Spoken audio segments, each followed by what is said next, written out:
Bismillahirrahmanirrahim. Assalamualaikum warahmatullahi wabarakatuh. Sebelumnya, perkenalkan saya Hairun Nati Ahmad, NIM H081972. Di sini akan membawakan materi mengenai keseimbangan harga dunia. Seperti yang diketahui bahwa harga keseimbangan atau equilibrium merupakan harga yang mencerminkan keseimbangan antara jumlah barang yang diminta dan jumlah barang yang ditawarkan pada tingkat harga tertentu. Hal ini timbul akibat adanya proses tawar-menawar sehingga membentuk titik pertemuan antara kurva penawaran dan permintaan sebagai harga yang disepakati oleh pembeli dan penjual. Dalam pasar internasional, harga keseimbangan didasarkan pada dua aspek, yaitu permintaan impor dan penawaran ekspor. Saya akan menjelaskan terlebih dahulu mengenai permintaan impor. Di sini perlu digarisbawahi dan dicermati bahwa hukum permintaan menyatakan bahwa tingkat permintaan atau demand cenderung meningkat saat harga turun. Terdapat dua kurva di sini. Yang pertama kurva sebelah kiri dan juga kurva sebelah kanan. Kurva sebelah kiri merupakan kurva keseimbangan harga pasar domestik yang didasarkan pada keadaan pasar itu sendiri. Dalam kurva keseimbangan yang ada di kiri, terdapat garis S dan juga garis D. Garis S merupakan grafik penawaran dan garis D merupakan grafik permintaan. Keduanya bersinggungan di titik PA dan QA, sehingga titik ini adalah titik equilibrium, di mana ketika titik ini terpenuhi, maka suatu negara tidak memerlukan tindakan impor. Namun, ketika harga dari titik PA turun kepada titik P2, maka akan menyebabkan penawaran turun menjadi S2, sedangkan permintaan naik menjadi D2. Hal ini disebabkan karena semakin harga turun, maka permintaan terhadap suatu barang akan semakin tinggi. Sedangkan penjual yang bersedia untuk menjual barang tersebut akan berpikir dua kali sehingga ketersediaan penawaran di pasar menurun. Hal ini juga akan terjadi ketika dari P2 turun lebih rendah lagi menjadi P1. Dari selisih penurunan tersebut diambil kurva sebelah kanan. Kurva sebelah kanan ini merupakan cerminan dari kondisi tidak seimbang kurva sebelah kiri. Seperti yang tertulis di sini, kurva kanan menunjukkan selisih barang yang tidak dapat dipenuhi oleh pasar domestik menjadi jumlah permintaan barang impor. Pada saat harga P2, maka D2 akan lebih besar daripada S2, sehingga kuantiti yang harus diimpor adalah sebesar D2 dikurangi S2. Pada saat harga berada pada level P1, maka penawaran akan berada pada sebesar S1 dengan permintaan barang sebesar D1. Hal ini akan menyebabkan selisih, yaitu D1 dikurangi S1 dan begitu seterusnya. Baik, selanjutnya saya akan menjelaskan mengenai penawaran ekspor. Perlu diketahui terlebih dahulu bahwa hukum penawaran menyatakan bahwa penawaran atau S cenderung meningkat seiring kenaikan harga. Hal ini dapat dicerminkan dari kurva yang ada di sebelah kiri. Ketika pasar mencapai titik equilibrium pada PA dengan QA, maka negara tidak perlu melakukan ekspor karena penawaran sama dengan permintaan.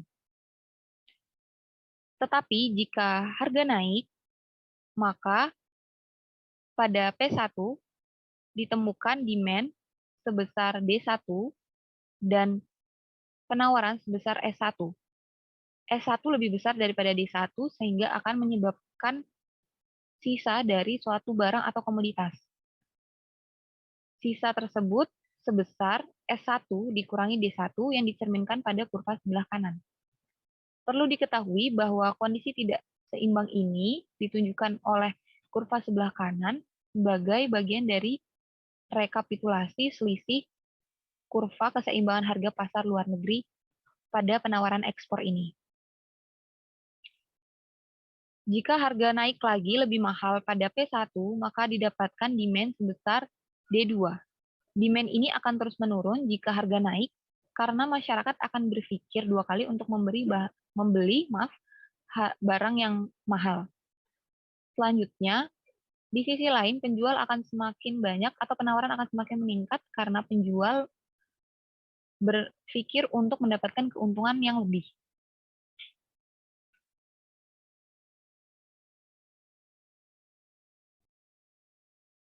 Baik, selanjutnya adalah keseimbangan pasar internasional. Kita sudah membahas mengenai XS yang didapatkan dari kurva ekspor dan juga MD yang didapatkan dari kurva impor. XS dan MD akan bersinggungan pada titik PW dan QW sehingga terjadi keseimbangan harga pasar internasional. Di mana MD akan sama dengan QS. Sedangkan MD sendiri itu diketahui merupakan permintaan domestik dikurangi penawaran domestik. Dan XS adalah penawaran luar negeri dikurangi permintaan luar negeri. Jika dituangkan dalam suatu persamaan, maka untuk mencapai titik equilibrium pasar internasional, permintaan domestik ditambah permintaan luar negeri harus sama dengan nilai penawaran domestik ditambah penawaran luar negeri. Untuk lebih mudah memahami, kita akan berlanjut ke contoh soal. Di sini saya membuat 3 kurva yang saling bersinggungan, yang memiliki garis bersinggungan di dalamnya, dan 2 kurva lain yang merupakan pencerminan dari kurva yang ada. Yang paling kiri atas itu adalah kurva ekspor. Kurva ekspor ini kita sudah mengetahui bahwa jika harga naik, maka demand akan semakin turun, tapi di sisi lain, penawaran itu akan semakin naik juga. Nah, dari kurva ekspor ini, kita ambil contohnya itu pada harga 40. Harga 40 akan memiliki demand sebesar 60. Jika ditarik lagi ke kanan, akan memiliki penawaran sebesar 80. Diketahui bahwa penawaran lebih besar daripada permintaan dengan selisih 20. Maka pada kurva yang ada di kiri bawah ini, pada harga 40, kuantiti yang ditemukan adalah 20. Kuantiti ini dapat diekspor ke pasar luar negeri. Hal ini juga akan berlaku setiap kenaikan harga. Jadi ketika harga 40, 50, 60, selisih tersebut akan menggambarkan garis yang merah ini. Lalu selanjutnya dalam kurva impor yang ada di sebelah kanan atas ini, kurva ini merupakan pencerminan dari harga yang semakin rendah menyebabkan demand semakin tinggi, namun penawaran semakin rendah pula. Kita ambil saja pada kurva ini, pada harga 40, diketahui bahwa penawaran sebesar 60, sedangkan permintaan dari masyarakat itu adalah 80. 80 dikurangi 60 adalah 20. Maka kuantiti yang harus diimpor dari luar untuk mensuplai keinginan dan kebutuhan masyarakat sebesar 20. Jika dilihat dari grafik yang ada di kanan bawah, garis biru menunjukkan MD. Pada harga 40, didapatkan kuantiti sebesar 20. Hal ini akan terus turun jika harga menurun juga. Sehingga kedua garis biru dan merah ini disatukan dalam equilibrium pasar internasional. Equilibrium pasar internasional ini akan bersinggungan di titik 40 dan 20. Sehingga dapat disimpulkan bahwa dengan harga 40 dan kuantiti sebesar 20 akan menyebabkan pasar internasional mengalami harga seimbang. Baik, sekian dari saya. Apabila ada salah kata saya mohon maaf. Wassalamualaikum warahmatullahi wabarakatuh.